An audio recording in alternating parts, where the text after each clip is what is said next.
చాలా మంది ఎంతో ప్రేమతో ఒక ప్లేస్ కొనుక్కొని, ఇల్లు కట్టుకొని, గృహప్రవేశం చేసిన తర్వాత చాలా సమస్యలొస్తాయి. ఎట్ ద సేమ్ టైమ్ కొందరు కొన్ని స్థలాలు, ఇల్లు కొన్న తర్వాత వాళ్ళకి అనుకోని ఆపదలు, సమస్యలొస్తాయి.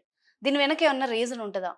ఇప్పుడు ఒక దగ్గర మనం రెంట్‌కి గాని, ఒక హ్మ్. ప్లేస్‌లో ఉన్నప్పుడు బాగా రిచ్ అయితాం. బాగా డబ్బు సంపాదిస్తాం. కలిసొచ్చిందంటావు. గవర్నమెంట్ జాబ్ వస్తది. హ్మ్. డబ్బులు సంపాదిస్తారు. వ్యాపారం పెరుగుతది. అన్నీ అయితాయి. హ్మ్. మళ్ళీ ఒక దగ్గరికి పోయినాక మొత్తం దివాలా తీస్తారు. అవును. కలిసొచ్చిందంటారు గదా! ఆ! అట్లా. పలానా ఇంట్లో బాగా చేసింది ఇంటికొచ్చినాక చెడిపోయినామంట. హ్మ్. మేము కిరాయికి ఉన్నప్పుడే బాగున్నాము. సొంత ఇల్లు కట్టుకున్నాక మొత్తం డబ్బంతా పోయింది. హ్మ్. చాలా కష్టాలు పడుతున్నాము అని అంటారు. హ్మ్. కారణం ఏందంటే నెగెటివ్ ఎనర్జీ. హ్మ్. భూమిలో నెగెటివ్ ఎనర్జీ. ఓహ్! ఆ ప్లేస్‌ది. హ్మ్. హ్మ్. ఇప్పుడు మన విశ్వం మొత్తము భూమి, నీళ్ళు ఇవి ఉన్నాయి గదా! భూమి లోపల రకరకాల మైనింగ్స్ ఉంటాయి. హ్మ్. వాటర్ లైన్స్ ఉంటాయి. అవన్నీ ఉంటాయి. పూర్వం మనం ఇల్లు కట్టుకోవాలంటే చిలకావులుండే. హ్మ్. ఆవు వదిలేసి ఆవు ఎక్కడైతే నిద్రపోతుందో అక్కడ ఇల్లు కట్టుకునేవాళ్ళు. ఆహా! ఆడ ఇల్లు కట్టుకుంటేనే మంచిగుండేవాళ్ళు. అప్పుడు మనం చూసినప్పుడు మా తాతలప్పుడు ఏందంటే అడవిలో ఆడొక్కడు, ఈడొక్కడు ఇల్లు కట్టుకునేది. హ్మ్. ఏందిరా ఇట్లా కట్టుకునేది అనుకునేది తెలవక జనాలు. ఇప్పుడు మనం ఏం చేస్తున్నాం జనాభా ఎక్కువైపోయింది. జాగా లేదు. హ్మ్. ఉన్న ప్లేస్‌లో ఇల్లు కట్టుకోవాలి. కట్టుకోవాలా కాబట్టి ఏడ పడితే ఆడ ఇల్లు చదును చేసుకొని ఇల్లు కట్టేస్తున్నాం ఉంటున్నాం. హ్మ్. అయితే అప్పుడు పూర్వం ఏం చేశాడంటే ఇల్లు కట్టుకున్నప్పుడు వాడు ఇల్లు కట్టుకుంటుండే ఆవు పేడతోటి ఇల్లు అలుకునేది. హ్మ్.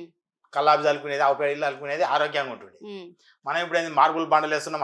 వైఫై అసలు చెప్పుకోకూడదు ఇక బండలే కానీ లక్షల కాస్ట్ పెట్టి ఏస్తున్నాం. హ్మ్. అద్దాల మెడలు సూపర్ కట్టుకుంటున్నాం. హ్మ్. అయితే వీడు ఇల్లు కట్టినాక ఏమైందంటే బాగాలేని ఎవరైతే ఇల్లు కట్టుకొని గృహప్రవేశం చేసినాక ఆ ఇంట్లోకి హ్మ్. వచ్చినాక కొందరు నెలకే చనిపోతారు. యాక్సిడెంట్ అయ్యి. హ్మ్. 1 మంత్‌కే. నేను చాలా కేసులు చూసిన ఇట్లా. ఒక 6 నెలల అనారోగ్య సమస్యలొస్తాయి. బాడీ పెయిన్స్ వస్తాయి బాగా. కీలు, కాలు పెయిన్స్ వస్తాయి. హ్మ్. ఆ ఇల్లు బాగాలేని ఇంట్లో ఉంటే 12 సంవత్సరాలకు క్యాన్సర్ వస్తది. ఎంత కారణం ఏంటంటే ఆ ఇంట్లో ఉన్న నెగెటివ్ ఎనర్జీ, నేలలో ఉన్న నెగెటివ్ ఎనర్జీ. హ్మ్. ఇది ఎట్లా తెలుసుకోవాలంటే మనం ఎప్పుడన్నా ఇప్పుడు ప్రాజెక్టులు ఉన్నాయి. శ్రీశైలం, నాగార్జున సాగర్ ప్రాజెక్టులు కట్టినాము, డ్యామ్ కట్టేసినాము.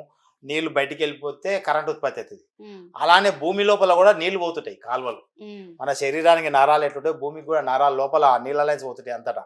హ్మ్. ప్రతి ప్లేస్‌లో నీళ్లుంటాయి. కొన్ని ప్లేస్‌లలో బ్లాక్ స్టోన్ ఉంటది. నల్లబండ.